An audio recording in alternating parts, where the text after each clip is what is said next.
بسم الله الرحمن الرحيم. يومئذ تعرضون لا تخفى منكم خافية، فأما من أوتي كتابه بيمينه فيقول هاؤم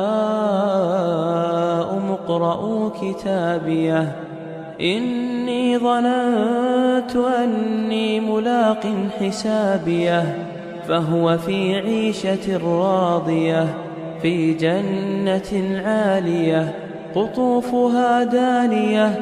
كلوا واشربوا هنيئا بما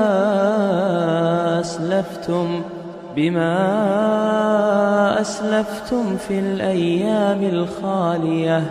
وأما من أوتي كتابه بشماله فيقول يا ليتني لم أوت كتابيه ولم أدر ما حسابيه، يا ليتها كانت القاضية ما أغنى عني ماليه، هلك عني سلطانيه. خذوه فغلوه ثم الجحيم صلوه،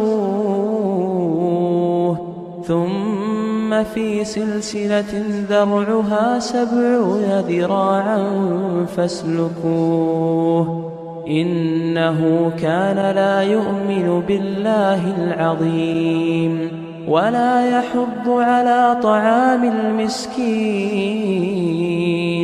فليس له اليوم هاهنا حميم ولا طعام إلا من غسلين لا يأكله إلا الخاطئون.